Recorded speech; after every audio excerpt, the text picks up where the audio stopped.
Good evening, everyone. Tonight we're going to be continuing with our discussion of the mission of the Masters. Last session we talked a lot in a general way about the overall energy of this path and just all the remarkable aspects of this line of gurus, and pretty much in the same way we're going to just flow on with different points of view and different things about it. Recently I have been rereading Two Souls, Four Lives, the book by Catherine Kaivari about Henry I and William the Conqueror. William the Great is how we prefer to refer to him, which were Master and Swami Kriyananda. In previous incarnations, Master was William.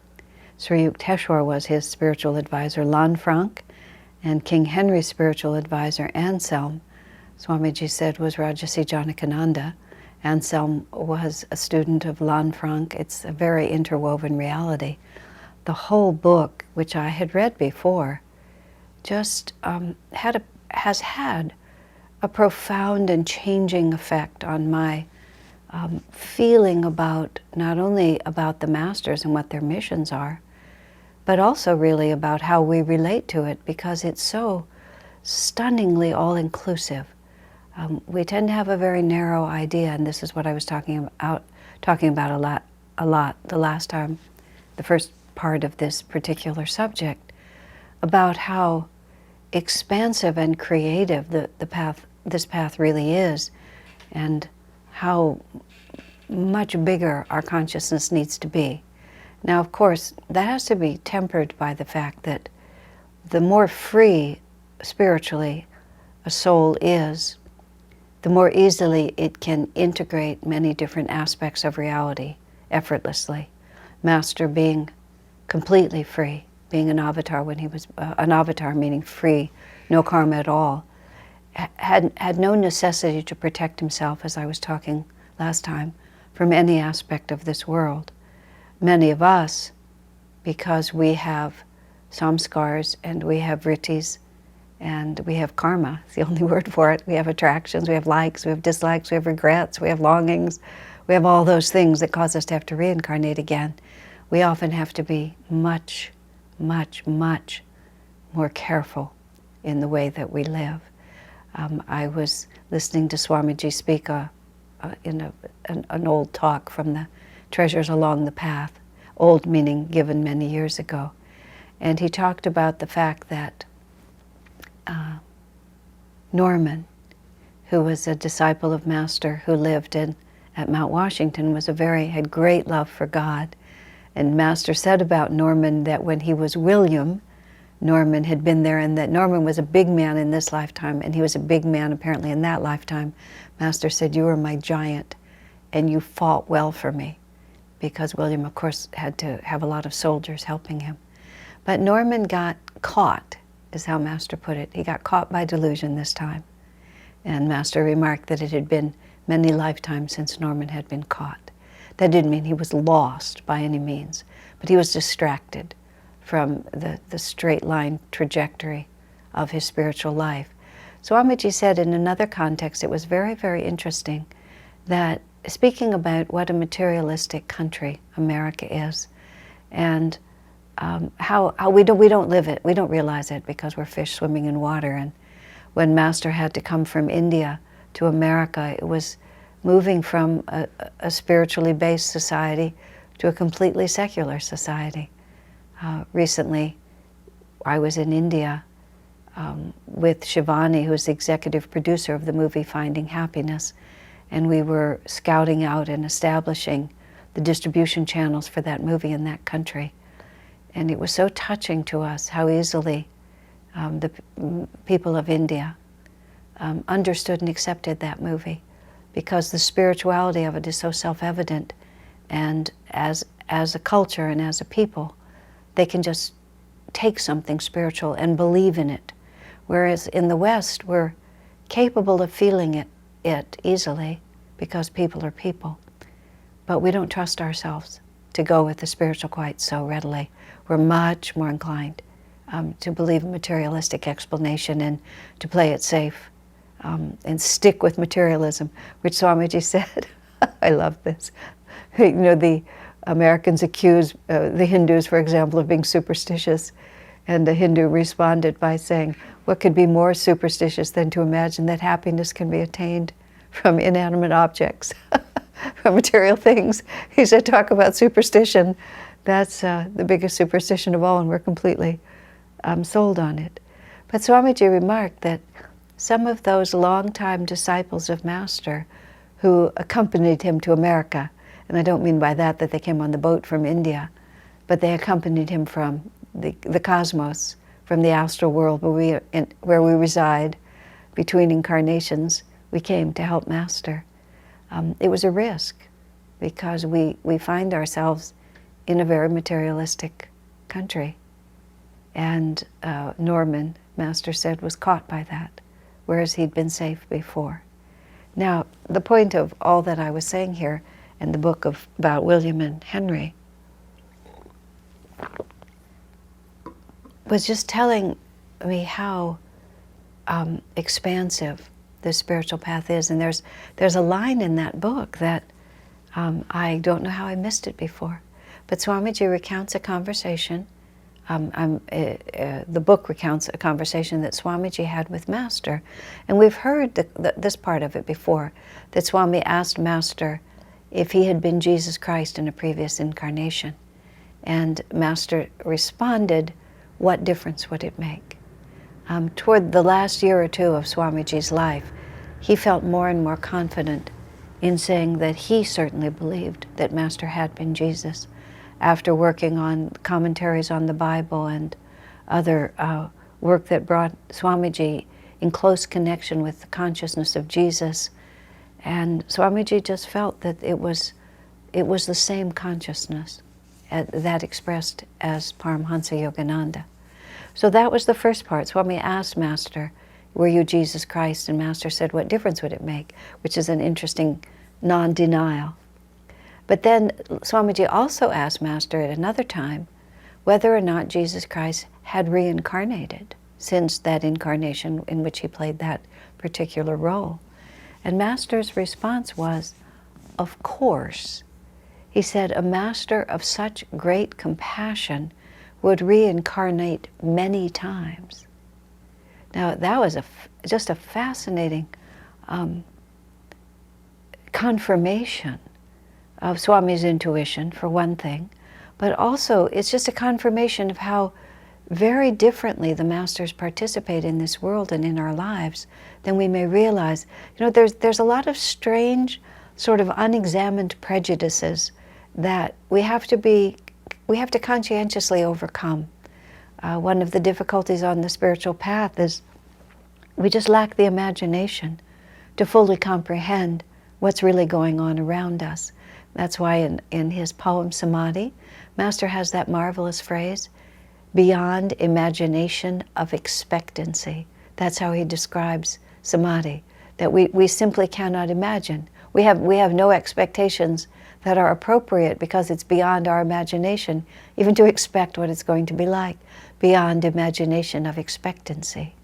And one of the prejudices I know that we all carry, if we're Christian in our background, is that even though we understand that Jesus is a self-realized Master, that he's an avatar, and that these avatars reincarnate and so on, somehow we think Jesus is an exception.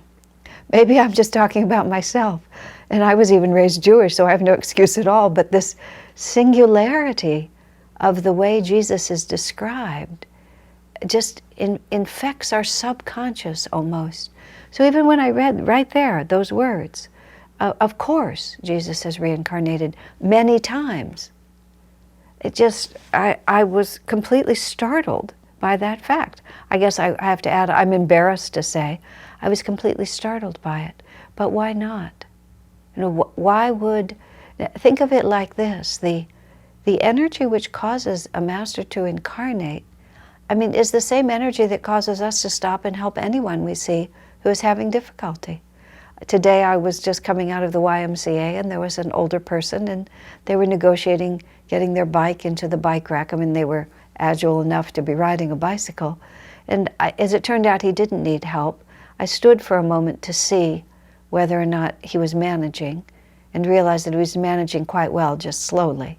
And I decided that he probably wanted to just do the job himself. So I left it alone. But the thought was just to stop and see, oh, can I be helpful? I mean, there's nothing particularly special in that. That's just how any person, any generous-hearted person of the slightest bit of sensitivity would respond to that. Somebody's in trouble, you want to stop and help them. There's just nothing else for it. Well, the masters really are an extension of what we already know, which is that they have the capacity to help. The only condition on their ability to help us is our willingness and our capability to receive it. Their capacity to give is infinite, defined only by our capacity to receive it. That's why St. John said, "To all those who received him, to them gave he the power to become the sons of God." Jesus can convert our consciousness into divine consciousness if he's able to come into us to make that conversion. And it's we ourselves who keep him at bay. So the masters are constantly, forever aware of the prayer of love that goes up from earth, the longing for spiritual freedom, the commitment of their disciples and their commitment to their disciples. That's why Jesus said, of course, a disciple, a master with that kind of compassion would have to come back again and again. And that's why Swamiji, even though he made very firm declarations in the last decade of his life, less so toward the very end, but in the last decade of his life, that he didn't intend to return. He also, as I said, ruefully remarked that he knows himself and he knows his concern for us, and therefore the likelihood is very great that in fact he would return. So Jesus is called back, and in the Festival of Light we say, a prayer of love went up from earth and you responded. And the call of aspiring love we refer to, that the masters feel and hear. God hears that call of aspiring love. Isn't that a beautiful phrase? You see, that's the power that draws the Guru to us. We aspire. It's a love that isn't merely offered in the hope of satisfaction on the level at which it presently exists, but it's an aspiring love. It's a love that wants to know a reality far greater than the love that we presently know. In our position as clergy people, my husband and I, we're often invited to officiate at weddings. Not often, but often enough. And it's always such an interesting balance between the celebration of two human beings finding each other and enjoying the satisfaction of their affinity, and the aspiration of love itself to realize itself on a divine scale. The Ananda wedding ceremony is extremely profound in this way. Swamiji wrote into that wedding ceremony 2 sets of vows. And the first set of vows that the couple takes is they kneel and they face the altar, both of them. They don't face each other. They face the altar where the masters are. And there is a pledge offered, and that pledge is a pledge to God. And it's a commitment that I will follow the divine way, and I will seek in my heart to live for God alone. And only after that commitment is made does the couple stand and face one another. And then they make a vow to each other, but that vow to each other includes all of the harmony and the possibility of two human beings making a life together. But the underlying thread of the vow that the couple makes to each other is also that the love they feel for one another, literally, will be a doorway for the love that we feel from God. And that's what the masters are looking for. They're looking for aspiring love. They're not merely looking for desire-based love. They're looking for aspiring love. And then they respond to it. And our particular line of masters, because they seem to have, as I was saying last week, some overarching responsibility for this planet, seem to often incarnate at least 2 or 3 of them at a time, maybe more, in order to create such a powerful building ray of magnetism that so many souls of many different vibrations, of many different bhavs, different orientations to the spiritual path, can find a way in. And this particular incarnation of these incarnations with Jesus, and if we think of Jesus at, you might even say at both ends of the line of gurus, Jesus being the inspiring force that guided Babaji to rejuvenate his teachings, as Swamiji puts it in the Festival of Light. You know, my devotees have remembered to serve one another, but they've forgotten the high teaching of intercommunion. And Jesus appearing to Babaji, as I was talking last week, saying that we need a messenger, and then Master being that messenger. If indeed Master was in fact the reincarnation of Jesus himself, then that puts that whole conversation in a very interesting light. It becomes Jesus speaking to Babaji about his intention to reincarnate, and Babaji being ever watchful of this cycle of creation, and Jesus and Babaji working together. However that has fulfilled itself, Master comes with the message that Christ had to rejuvenate his church. And interestingly, you see how little Master actually worked with the Christian church. William worked, when he was William the Great, he worked intensely with the Christian church, because the church itself at that time was the proper vehicle for the spirit of the masters to express itself. In fact, it's a slightly confusing reality from this time when we read about William and Henry to wonder why William and Henry and Lanfranc were also devoted to the Roman Church. Well, in that time, in that place, that was the right form. That was the best form. As Swamiji himself has pointed out, wasn't a perfect form, it was simply the best form. And they worked with it selectively. They didn't work with it mindlessly, and they didn't advocate mindless obedience to it, but they worked respectfully and worked hard to reform it, in fact, and to lift it to a higher vibration, to bring a higher standard into the church at that time. And in fact, they had a profound and a lasting effect on it. But this time, Master came without any intention to work with the church. Now, whether he was sent by Jesus or was the return of Jesus, either way, it's very interesting, isn't it? Because what Master talked a lot about was things like Jesus was crucified once, but his teachings have been crucified every day since then. And that's really quite a statement.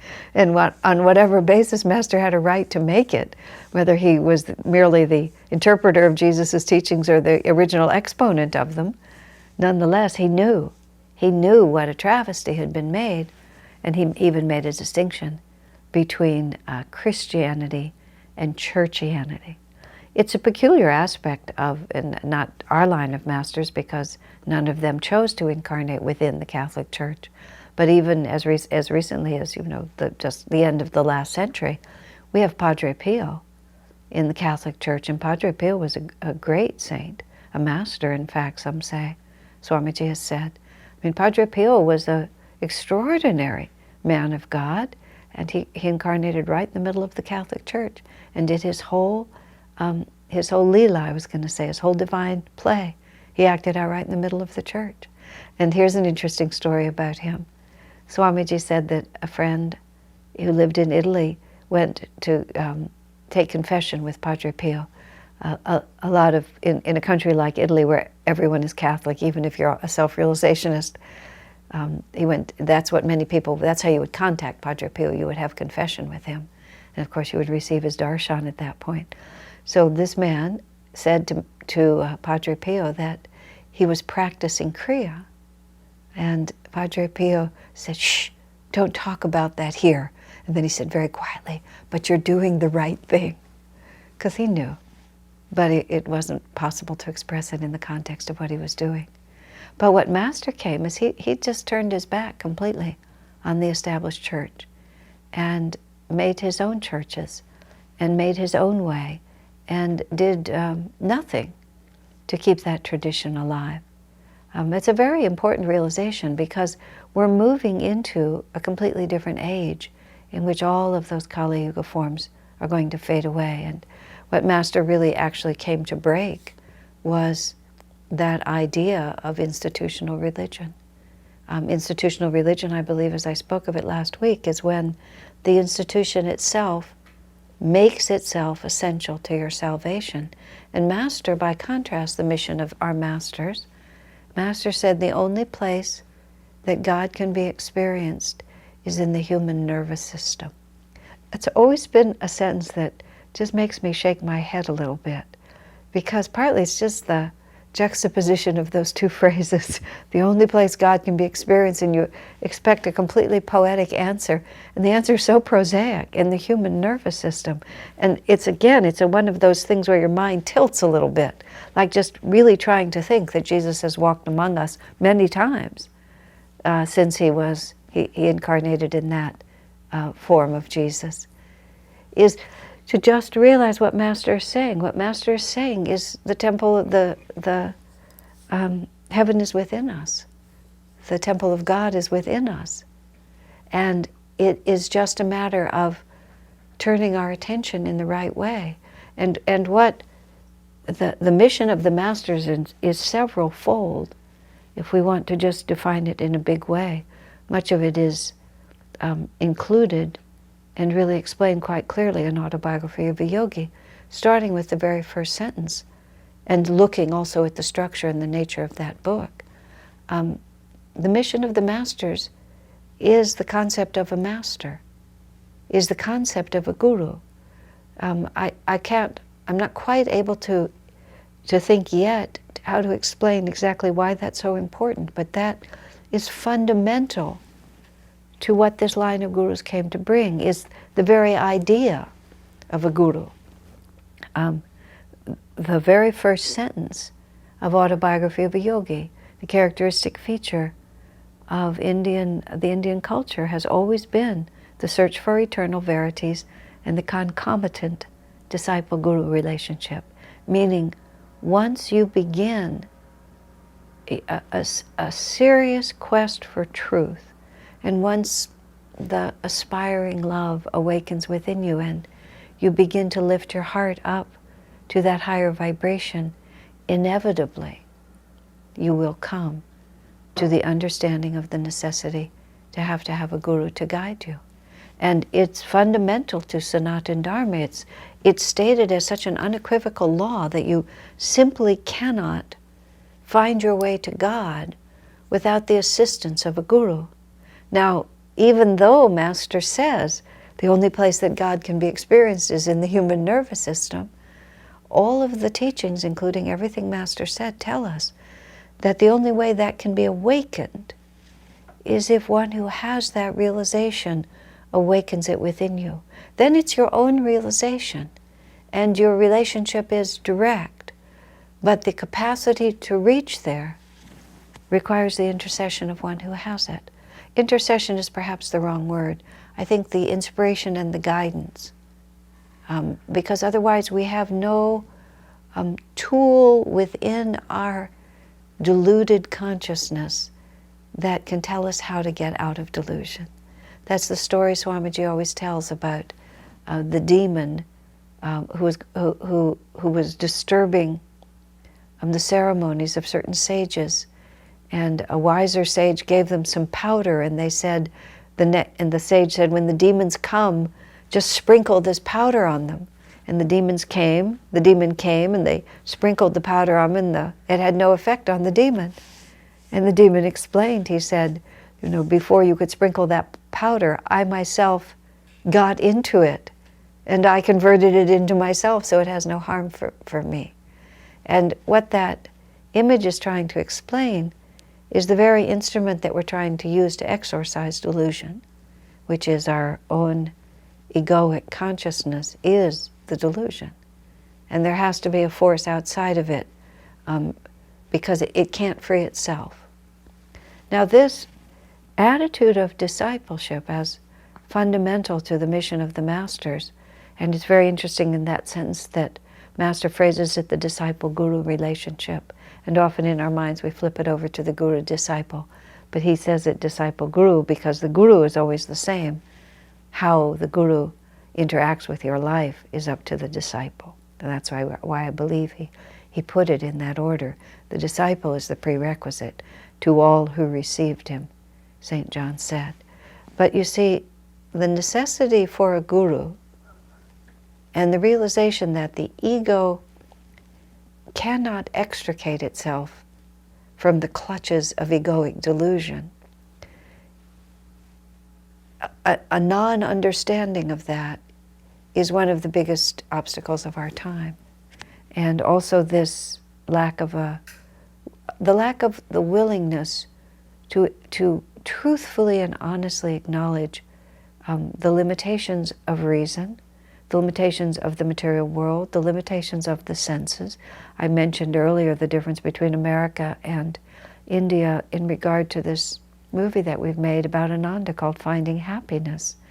The ease with which Indians can understand that movie and the reception that we have begun to receive there. It's not that we have no one to appreciate it in America, but it's much easier for Americans to reject it. It doesn't fit within this I'm in charge, I'm the one, my ego is my source.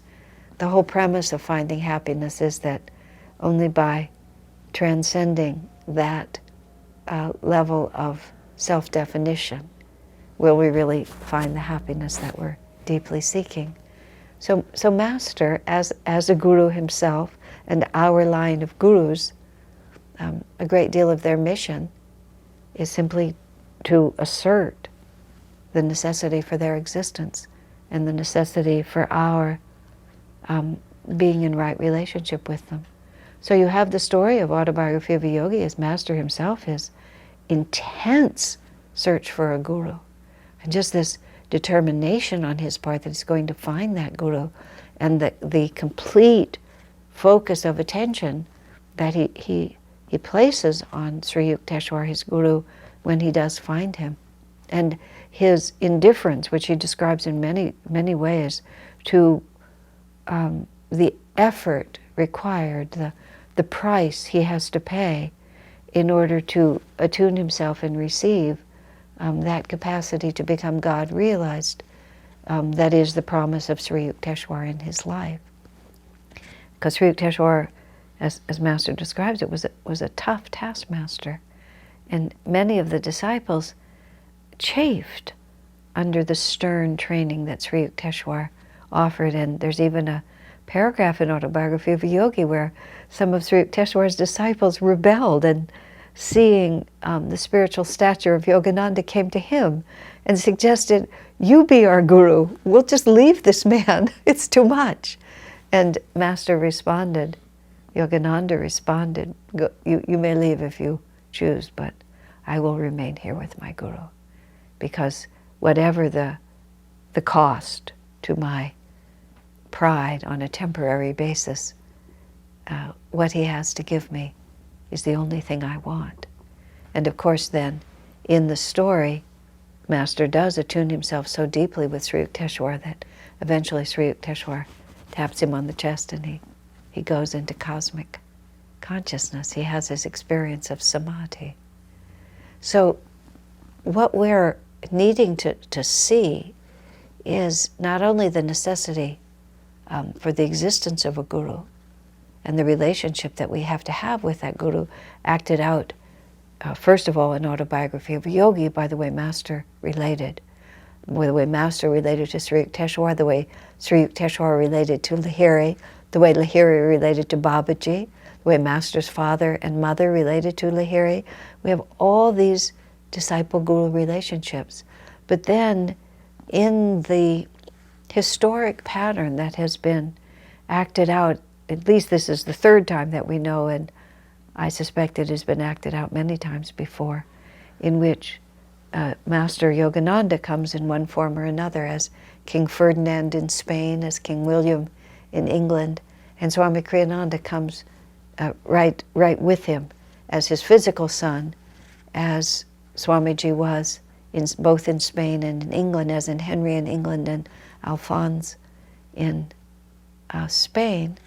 In this lifetime, Swami was Master's spiritual son, because being a physical son was not an option, since Master took the role of a sannyasi. So Swami came as a spiritual son, but in that role he takes all the elements that Master and this line of gurus have delineated as the necessity of this age, and then Swamiji brings it to a clear and completed focus. And discipleship, perhaps above everything, is the necessity on the spiritual path that Swami Kriyananda exemplified to his core. Even to the point, until the very end of his life, where Swamiji himself always held himself away from his natural role, which was to take, to call himself what he was, which was in fact at least Master's representative, at least the Guru in proxy for Master, the necessary channel for many of those who followed Master. Swamiji was the doorway through which our discipleship was acted out. Because Swamiji always wanted his own life to be defined as a disciple. He wanted there to be no mistake on that point, even in the smallest way. In fact, he articulated it beautifully many years ago when I was asking him about the question, because he seemed to me to play the role of Guru in our lives, and I was not quite understanding what the Leela was, is the only way I can say it. And he just looked at me very seriously and said, well, he said on many different occasions, but in one conversation that's the most relevant, he said, there are many gurus. He said, what this world now needs is examples of what it means to be a disciple. Because you see, in our preoccupation with who's a guru and who's not, and how realized are they, and so on, we forget that their state of realization means nothing to us if we don't know how to receive it, and if we don't know how to work with what we receive. So Swami Kriyananda, although clearly and emphatically not the next in line of the line of gurus, as Master declared, Master was the last in the line. Swamiji wanted to clarify that, because Master couldn't possibly be the last guru of self-realization, or the last guru even of this aspect, this particular expression of self-realization, because of certain things that Master said. Master said, in order for a soul to be liberated, you have to liberate 6 others. And Swamiji has sort of, in various of his writings and conversations, has raised the question, he doesn't know what degree of liberation that means, to be freed forever, or merely to be put so solidly on the path that success is assured. Swamiji wasn't able to answer that question. But the point being that if there certainly must be, there must be the opportunity to become liberated through this path, or it would not be a true path. And if the opportunity to become liberated means that you must also act as the divine transmitter of liberation to others, that's the definition of what the guru's role is. So there must be other people who have the capacity to liberate others. But nonetheless, the line of masters is completed by master. I always think of this, the best way to understand that is, I always think of St. Francis as one example. St. Francis, in the monasteries that he founded and the disciples, clearly they were his disciples, that he had at that time, their attunement with God and their relationship with Christ was, I want to say created, it was certainly enlivened and made possible by the teachings, the presence, and the inspiration of St. Francis. But there was never any question among any of them about their shared devotion to Christ. And what it was that St. Francis awoke within them and made possible within them was this unity with the one that they were all devoted to, which was Jesus, which was the Christ consciousness manifested through him. And in that way, within the greater family of master and this line of gurus, there are smaller families of devotees who find the relationship with the avatar through the relationship with one of the avatar's disciples. And in fact, Swamiji even said, when Master talked about coming again and again, or lifting one stray brother, Master in another place said, I or one of my disciples will bring them forward. Even in Master's life, he spoke of Judas, who was a very advanced soul, but nonetheless he betrayed Jesus, and in that betrayal, of course, he lost ground spiritually, and he had to make up, he had to extricate himself from the spiritual confusion that he had created by that incarnation. But Master said that that man was liberated in the last century. And Master said he knew him.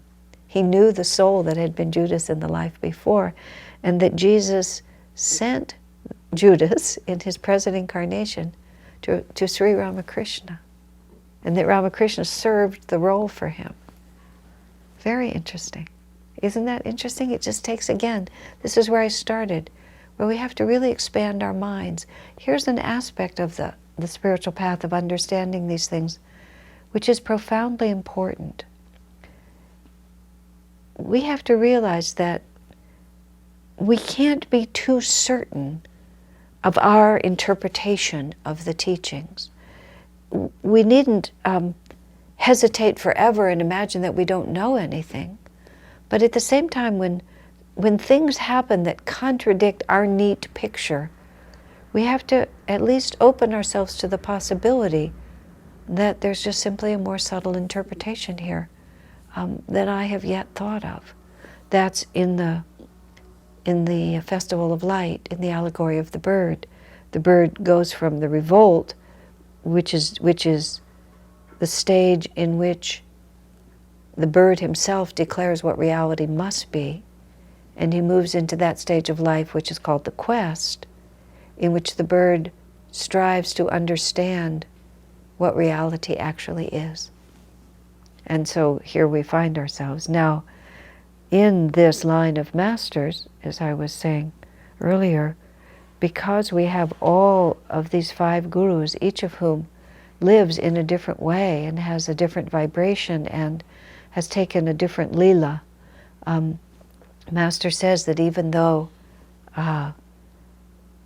the soul is untouched by the consciousness of an avatar is untouched by the incarnation he lives, what I really am trying to say is, Swamiji said how interesting it is that there are certain enduring personality characteristics that each incarnation of the Master expresses. And when he was trying to understand who William was, if in fact William had been Yogananda in a previous incarnation, that's what's so fascinating about the book, 2 Souls, 4 Lives, is exploring, in how many ways William and Henry both express the same essential character that Paramhansa Yogananda and Swami Kriyananda did.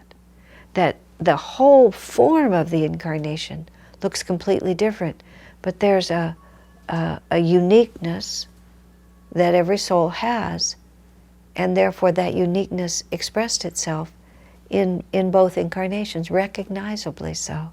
Just fascinating in that respect.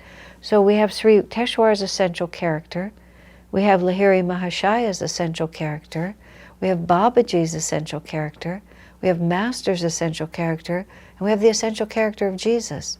And all of them bring to the equation something slightly different for us to tune into. And we have the absolute world-renouncing energy of Babaji, in which he lives so far in the Himalayas and so far outside of ordinary human experience that it holds before us this, what you might have to call this inescapable challenge. When I first saw the Himalayas, and I saw it in two ways on that first trip when we were in that part of the world, and we went to Nepal, there's this amazing possibility that you can do when you're there, and if any of you listening or watching this find yourself there, I highly encourage you to. You can take this airplane flight, and the airplane flight goes over the Himalayas. And you can actually, they take turns, and you can go into the cockpit and you can look out through the front windows and you can see these literally inaccessible peaks that would be impossible to see without great yogic powers, or unless you're an Everest climber, in any other way. And to look at the desolate and nonetheless utterly exquisite power of those mountains, and to think about the power that a yogi has to live in those places, it raises the bar of aspiration quite a lot. And when you think also of just the concept of an Himalayan yogi, which is what Babaji brings to us, to just live so far outside of all the comforts and accoutrements of ordinary human life. You know, to prefer the company of trees, as Babaji put it, to live in caves, to be able to astral travel from peak to peak if they so desire, to live outside around an open fire, to have the capacity within yourself to be immune to the elements. It may not be that many of us are called upon to live that level of renunciation, although there are sufficient stories of imprisonment and war and sometimes disease that completely changes the potential of a person's life, or confines one to circumstances in which you have no control over how you experience life. And so we have the image of Babaji just there, as Master explains it even, that the reason Babaji is there is to always tell us of what we are capable. And here's an interesting, I was starting to say a little while ago about how these subconscious prejudices confuse us and don't allow us to have the whole picture. A few years after Swamiji moved to India, which was 2003, or maybe it was even right at that time, 2003 or 4, when Swamiji had conceived of the idea of doing daily television programs. He'd been very concerned about how he would reach people all over India, being, he knew, simply not having the physical stamina to travel the way he did when he was younger. And so the idea of reaching people through television was God-inspired, and as it turns out, literally so. Because later a message came to Swamiji from Babaji. It came through an intermediary, someone who had received it from Babaji or from a messenger of Babaji, I'm not sure. But there was credibility in the in the transmission. Swamiji felt it really was a message from Babaji. And that message was how pleased Babaji was with all the work that Swamiji was doing to spread the message of self-realization in India. And then Babaji said, especially the television programs. And it was so interesting to me how hard I found it to associate the words, especially the television programs, with my idea of the Himalayan yogi Babaji. And I'm not talking about them being on their cell phones up in their caves, but the fact, of course, Babaji is as much in the technologically advanced ages as he is in the Kali Yuga ages. The transcendence of the material plane is just as relevant in the technologically advanced ages as it is in the Kali Yuga ages. It's completely unrelated to it. In fact, I had a very interesting thought that way a long time ago when I was very first starting out on the spiritual path and just trying to grasp the implications of what I'd gotten myself into. And I was living very, very simply at that time in a very simple trailer, very humble, no indoor plumbing. Eventually I got cold running water inside, but no shower, no bathroom. And most of the time I had to haul water in a jug, and didn't mind any of it. It was wonderful. I had a heater, and it mostly didn't leak in the rain. It was quite comfortable, luxurious, I would say. Just simple, very simple. And I had very few possessions. There was no room for them, and I had no need for them at that time. Simple living was physically very simple. Simple living, I've come to understand, is having simply what you need. And once you become a writer and you need a computer, once you become a photographer and you need a camera, once you wish to speak to the planet from your living room, you need an internet system, and the camera is required to put that forward. But it's still simple because it's just what you need. But in any case, I was trying to contemplate the idea of higher civilizations, and I was thinking a lot at that time about the Native Americans. I've always felt a very strong attunement with the Native Americans. I read a lot of books during that time, and I had this beautiful calendar of beautiful photographs of different Native American chiefs mostly, but not only. And just the refinement and the nobility of their faces I found deeply inspiring. But I realized that whereas, again, subconsciously, we associate advancement with more and more stuff. You know, advancement, somehow it means also being wealthy, being comfortable, being able to buy what you have, having your big home and your nice car and your this and your this. But real advancement is the freedom, the ever-increasing freedom from the necessity to have anything at all. I mean, not even a sweater, not even food, you know, just to live on air, to sleep outside. Swamiji was commenting about one of the high mountain climbers, like way up somewhere in, you know, I don't know if it was in the death zone or where exactly it was, and they were making their way slowly up the mountain with all their equipment and all their oxygen tanks, and a yogi with nothing more than a loincloth, I don't know if he was barefoot or not, just comes striding past them and just goes on up the mountain because he had all that capacity within him. He didn't need technology to give him that capacity. He had all of that within him. But that doesn't mean that such a person is outside of or below the level of technology. He's above it. He can just look down on it. Babaji can say, oh, look, they have television now. And isn't that good? Swami Kriyananda's on television because now he can reach all those people who can't receive him any other way. But he's transcended it completely. He can transmit his thoughts and receive his thoughts without any technological intercession. In the Finding Happiness movie, one of the young techies remarks that we tend to think that technology is expanding consciousness, but the fact is expanding consciousness is developing technology. That it's the expanding consciousness is driving the technology. It's not the other way around at all.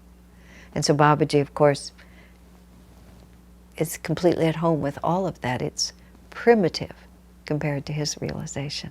Isn't that fascinating? And again, there, Babaji's role in our lives is to bring us to a much more refined understanding of what it really means to be free in the spirit. Now, we have one question, and I'll answer that before we finish here. The question is, what relationship does St. Francis have with our path into Master? Master, at one point, when the question is, what relationship does St. Francis have to our path and to Master?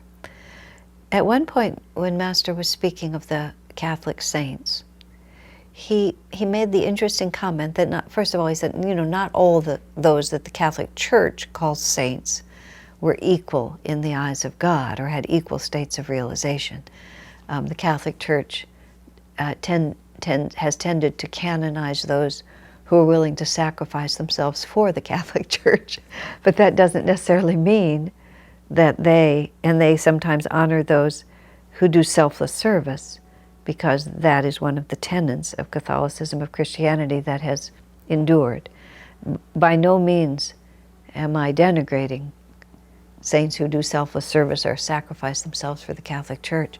That is by no means a small accomplishment. But from Master's perspective, the final and the real test of sanctity is your degree of personal realization and your relationship to God. How you express it is secondary to the inner consciousness that you have. Of course, the ability to express that kind of inner determination and unconcern for self is a sign, at least to a degree, of inner communion. But inner communion itself is the goal. Everything else is a means to that goal. So Master said not all of the Catholic saints are really appropriate for a self-realizationist. He said you should only read St. Francis, I believed he mentioned St. Teresa, and then he said, and others of our line. Meaning that somehow there were souls who incarnated in the Catholic Church who had some special relationship to our line of masters. He never articulated it further than that, and as far as Swamiji knows, he never named any other names. So it's a little bit of a question mark that we can't entirely unravel as to how close that relationship really is or really would be. And it could also be interpreted to mean our line in the sense of that they're genuine self-realizationists, that they are consistent with the principles that we practice, which is that, just as I was saying before, that it isn't enough merely to be loyal to the institution or to serve the poor. What we need to do is we need to inwardly commune with God. That's what the Festival of Light says. The taper burns on the lower altar of good works, but the noble taper on the high altar of communion burns low and is ill-attended. So those in our line were deeply focused on what Master and the true Masters want us to understand, which is that we can become one with God. It's not enough merely to serve Him and His church. We can become one with God, and Francis understood that, and St. Teresa of Avila utterly understood that. Now, Master himself draws a much closer relationship, though, specifically with St. Francis. As you probably have heard, he called him my patron saint. And interestingly, the poem, Make Me a Channel of Thy Peace, where there is hatred, let me sow love, all the opposites that we think of as St. Francis' prayer, there is strong historical evidence that in fact that prayer was written by William the Conqueror. And that it was his prayer, and then it was adopted so wholeheartedly by St. Francis that it became identified with him. That's just a fascinating, you don't know what kind of a line to draw between it. And of course, if in fact Master was Jesus Christ in a previous incarnation, and Francis had such a deep connection with Christ that Christ appeared to him regularly, just came to him. Francis was often in the company of Jesus. And when Yogananda went to Assisi to visit in Assisi, Italy, he said he saw Francis and Jesus just walking everywhere together there. So, and then of course Ananda itself finds itself with its European hub in the town of Assisi. And that none of that feels accidental. There just feels like there's been a reincarnational flow here. I have always seen in Francis many characteristics that Swami Kriyananda also has, but I understand that the incarnation that King Ferdinand and his son Alfonso, I hope I have that name right, actually intersected with that of St. Francis, so it would have been an impossibility. And others have seen that because there are a lot of similarities between the two lives, but it's seemingly, rather than the same souls incarnating, it's seemingly just the similarity of attunement and the similarity of divine expression. There was one disciple who said that Sister Gyanamata may have been Saint Teresa of Avila, and Swamiji said that their personalities match in that respect. But nothing has ever been confirmed, and I have no basis for claiming any intuitive knowledge about who St. Francis might have been. But St. Francis is deeply important to all of us who are disciples of Master, and there seems to be some connection of the heart and spirit there, and consistency in the teaching. That's why Master told us only to read those saints who are in our line, only to read those whose teachings are consistent with what we do, and therefore whose consciousness will make us more in tune with that which we're trying to be in tune with. And certainly Francis speaks for Master, and Master speaks for Francis in a very unified way. Well, that brings us to the end of our program for this evening. We have one more session on this same topic, and we'll talk more about Lahiri and a little more about Sri Yukteswar and who knows what else. Whatever we feel inspired to say, that's what we'll talk about. But I'd like to share more on this subject before we consider it done for this session. So God bless you all. Thank you very much for tuning in.